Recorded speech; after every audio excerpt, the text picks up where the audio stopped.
Hello and welcome to the Culture Cave. I'm Anthony and I'm here to talk more 1899 theories. Now there are some new images that are higher quality have been released. Well, it was put up on Netflix, I believe, the teaser from last week. There's only one day till the actual teaser, but I wanted to get these ideas on paper so in the future when these are all wrong, I have something that I can look back on and think, oh yeah, remember I thought that. So a lot of speculation in this video just to prepare you guys. I'm not saying this is what's going to be in the show. I'm just saying that this is what I think at the minute things might be pointing to. There's lots of people out there, especially on a 1899 Discord, which I'm going to link because I have referenced something from there in today's video. I'm going to link that in the description, so check that out there. I will put a preface out there that I am not an expert on many things. One of the things I'll be talking about is Greek mythology. I want to open conversations, and if you are an expert on Greek mythology or know more than me, let me know in the comments, because I think these creators are going down that route again. So without any further ado, guys, make sure you like the video, subscribe if you would like more 1899 content. I'm going to go through it with my friend Conrad, one episode at a time when it comes out. Let's get into it.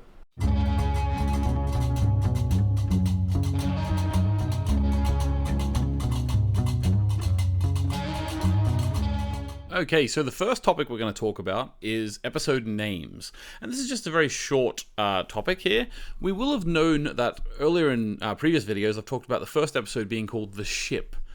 But what we won't have known is that there's also been images of another script reading, and that was with the episode name The Fog. That was episode 3. So we can see if you zoom in on that image there, you can see that the episode is called The Fog. Now this is interesting to me when you take into account that image at the beginning of the teaser with the big storm on the horizon, which I said I wasn't that interested in, whereas now it puts into perspective that the idea of the fog might throw the ship off course sort of thing. I'm thinking maybe, I know these creators are big fans of Lost. Any haters of Lost out there, that might not be good to hear, but they are fans of Lost. Obviously they don't think it's a perfect show, but they are fans of it. So maybe they're doing something to the idea of like this place where the ship Prometheus is, which is the one they're looking for. I don't even know if they're looking for it really. Maybe they actually are legitimately crossing to America and they just come across it, which is what the advertising seems to imply. I don't think it'll be as simple as that. But maybe the fog is what throws them off course and leads them into something which we will talk about a little later, okay? So that's topic 1. Very, very quick. Topic 2 now. So topic 2 is a little bit of a mixed bag. I've called it newspaper enlarged because we've got lots of different things coming from the 4K image of the newspaper that we can enlarge and see. First of all, very, very clear as day now, we can see steamship lost at sea, Prometheus still missing after 4 months. Okay, so that's big, big stuff. It guarantees to us now that there is Greek mythology being used within this story. I love that. We saw it in Dark with the red thread and the Ariadne stuff.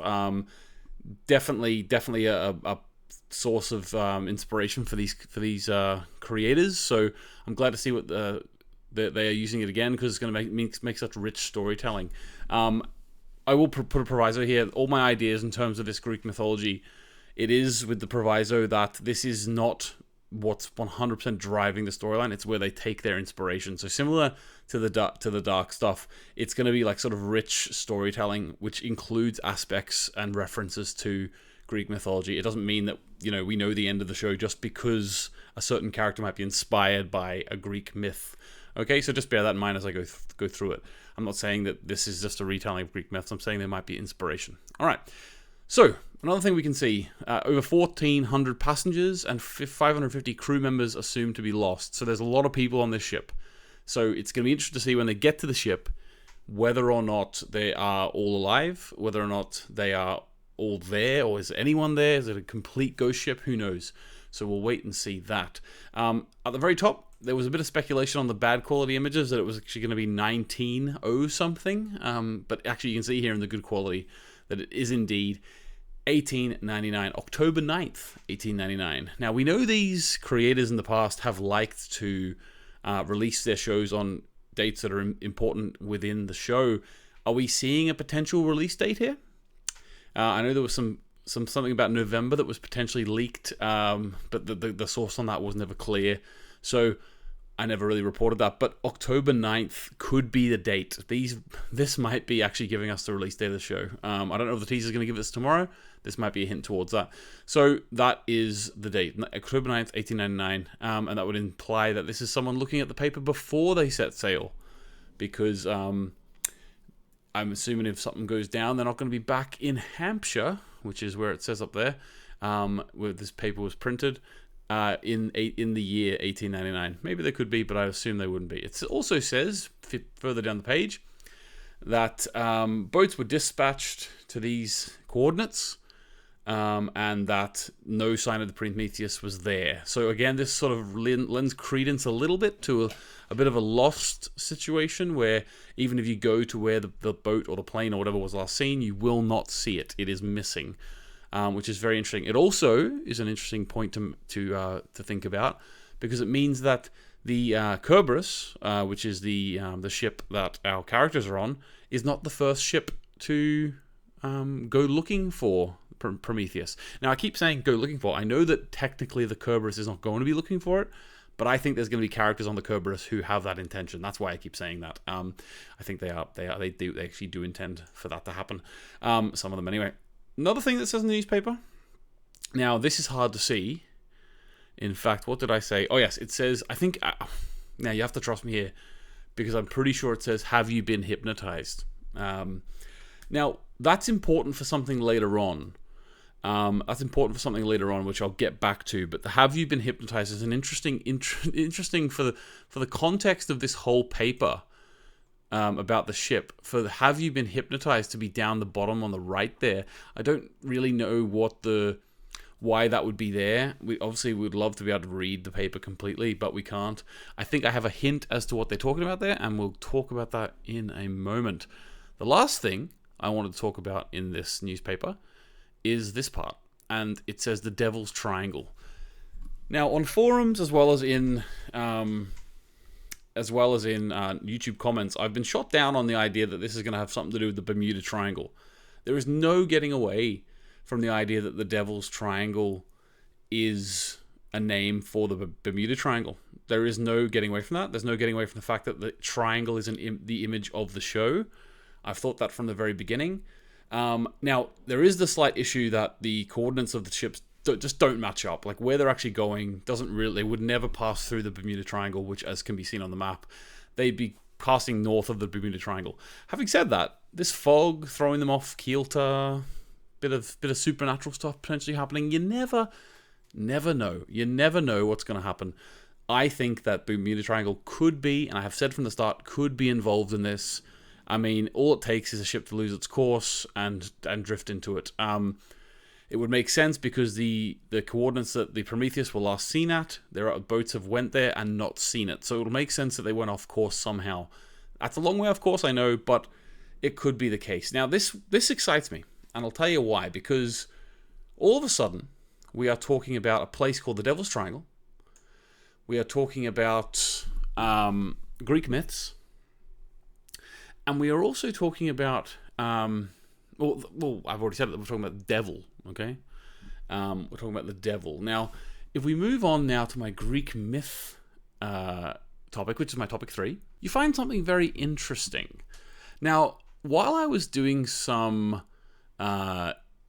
research on the Bermuda Triangle and looking at what ships had gone missing in the so-called Bermuda Triangle, I came across an interesting ship. Now, this ship did not go missing in the Bermuda Triangle. This ship never went missing at all. It did sink, but they knew where it sank, and they were able to actually eventually go and get it and sort of cut it up and bring it up to the surface.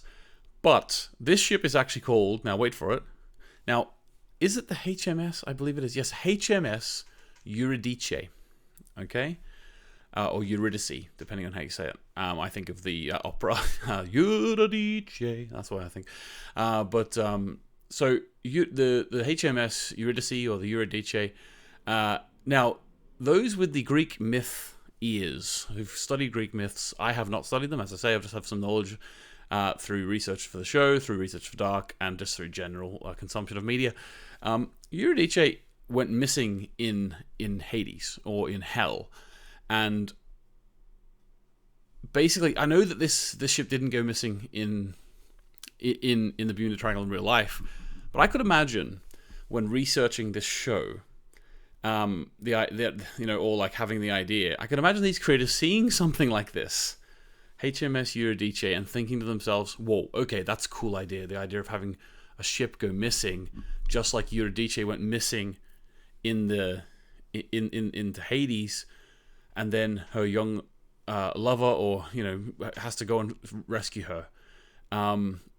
So that's really cool to me. So that got me thinking. Now, that was just me started thinking then. Also, there was a really cool idea of the HMS Eurydice has been seen as a ghost ship. So that also adds a little intrigue into there. Again, not thinking this is going to be based on anything from history, but it made me think. Okay?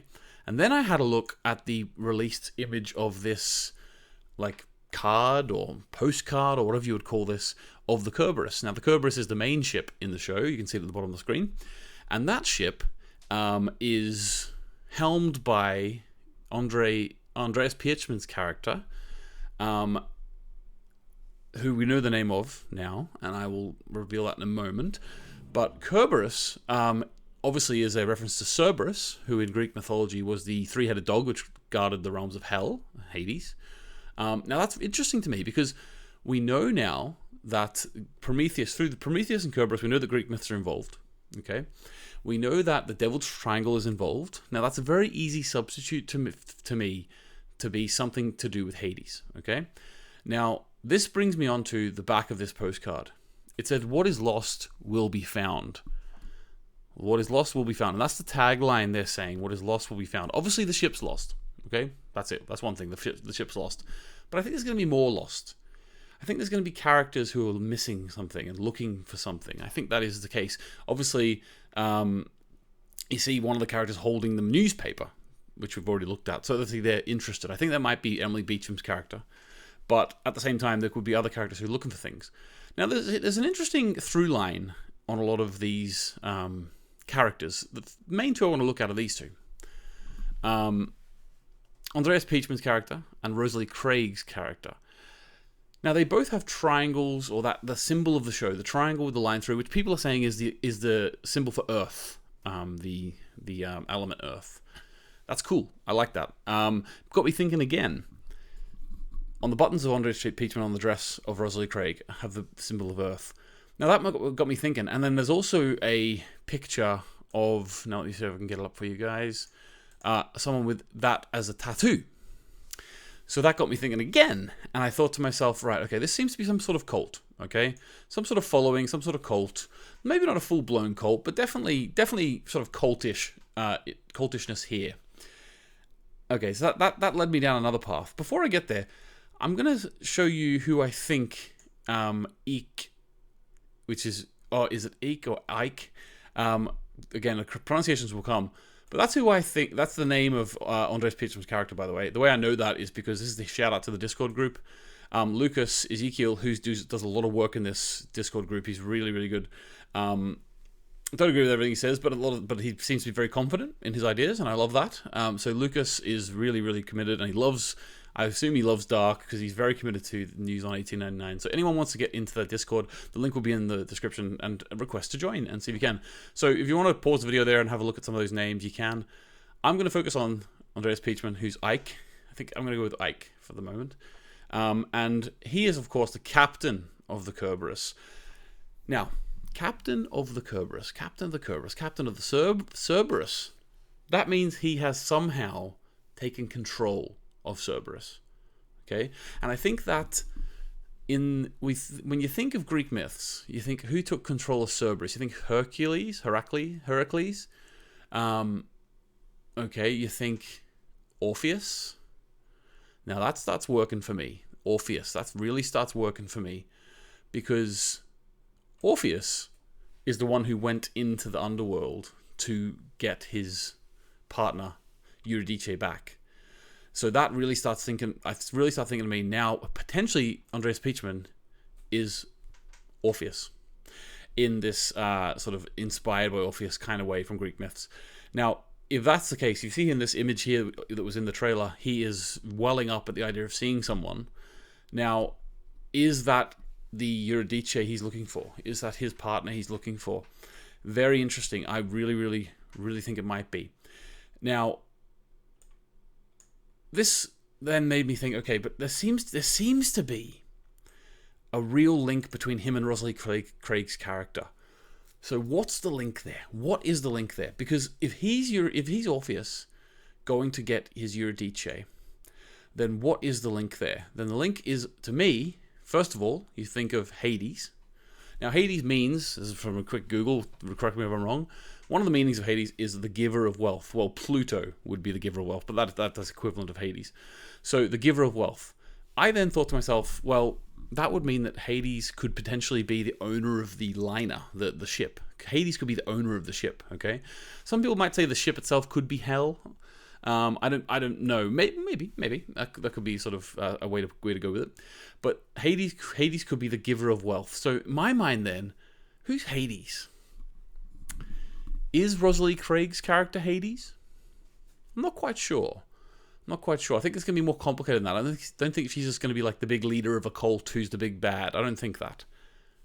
I think she might be Persephone. I think that might be where this comes from here.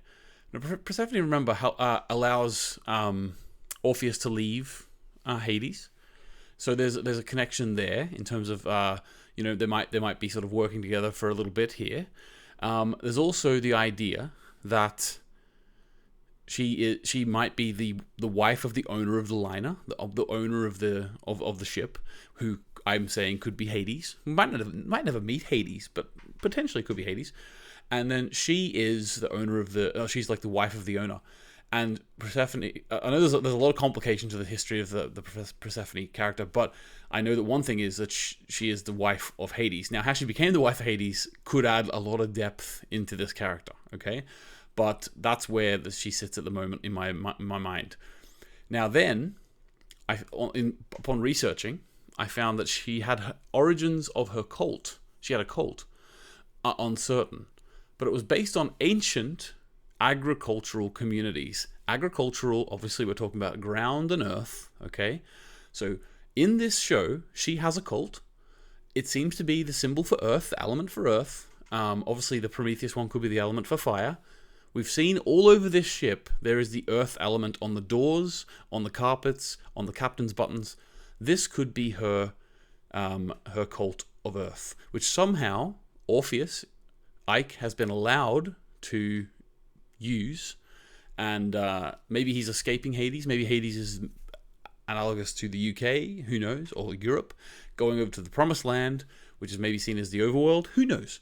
But this is interesting that there's now a cult in the Persephone character. Of course, we've got, as I said, the tattoos on people's ears and stuff. It really does seem like it could be. Now, this is where it gets really interesting. Persephone is got lots of different names, okay? One of the names is Kor or Korra, okay? And that means the maiden. That means the maiden. And here's where it all started coming into my head, where I thought, actually, no, I have to make a video about this. Because on the released names of the characters, if they are correct, if that person has put them together correctly, that would make Rosalie Craig's character called Virginia. Now, Virginia, if I'm not mistaken, means maiden as well.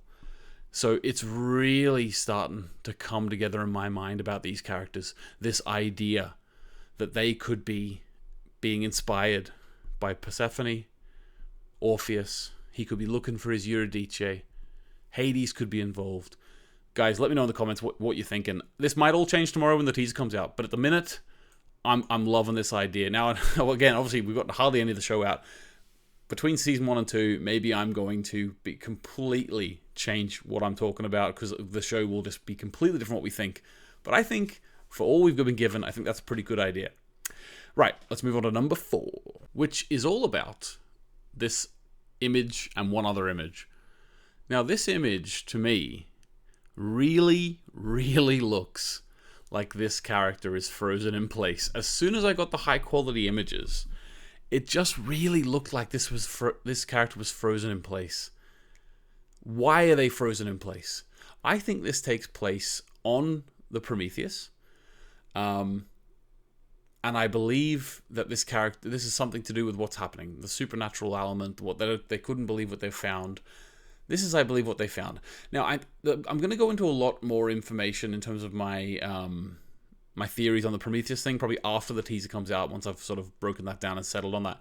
Because I really am thinking about this Prometheus thing, the idea that he was chained up, and like, you know, every single day I think his liver was eaten or something like that, and he would be regenerate. I need to brush up on that. But the idea is, I think there's something happening to this boat every day, and then overnight it's changing back or something. There's something going on. I want to give it more thought. But the frozen people is really interesting to me. Because in this shot, it looks like this kid's frozen. In the next one we get, he's alive. So this really looks to me like this is going to be the character. Every show where there's a mysterious happening takes place, they have a character that's brought into the main group. So this kid will probably be brought onto the Kerberos, and they will all be like chatting around about him, talking about him. Maybe he's like, you know, the reason why they're having all these arguments about whether they should let them on because they're freaky, they're frozen over on the other ship. Why should we let them on ours? This is what's going to happen. Obviously, there's a lot to think about as well in terms of the Kerberos and also in terms of the Cerberus myth, because I think Cerberus could also turn people to stone, just like Medusa. Perhaps there's a Medusa here. Who knows? Lots of Greek myth potential. Just wanted to draw your attention to that, guys. So that was my topic 4, and I'm going to slip in one more bonus topic because while I was making the video, I just realized something, and that is that this character here, who I was called Mathilde Olivier, who's the actress's name, and if you look in the picture there that I've got on screen, you can see that the husband is holding, or we assume his husband, holding the ring, and looking at the other fella, and it seems to be that he's sort of pining after him. He maybe is a bit unfaithful. Now, that really, I think that's the case, because on the names of the characters, I'm pretty sure like her name is Clemence or Clemence, which of course means like forgiveness. This a tiny little thing, guys. I wanted that on the end, but I think actually we might have nailed that. I think we might have nailed what's going on there. We'll wait and see. But I think we might have nailed it, which is really cool, just from a single image. Based on that name, creators love names having meaning. So I'm pretty sure that could be it. Well, there you go, guys. That's some few of my ideas before this teaser drops tomorrow. Can't wait to see it. I'm sure there'll be a lot more information we can talk about after that comes out. So stay tuned to the channel. We'll get as much $18.99 content out as we can. We'll never put anything out that I'm not interested in. So it probably will stick to $18.99 for a while. Although I'm interested in The Retreat as well, or Retreat I should say, which is a new Brit Marling and Zal Batmanglis show, the creators of the OA. So I'm looking forward to that as well. So some content on there. Of course, there's also always dark things going on in my head, so you never know what'll pop out every now and then. Also, catch the Best Movie Podcast every Friday. Conrad and I chat about films. Alright, guys, thanks very much, and I'll see you soon. Bye!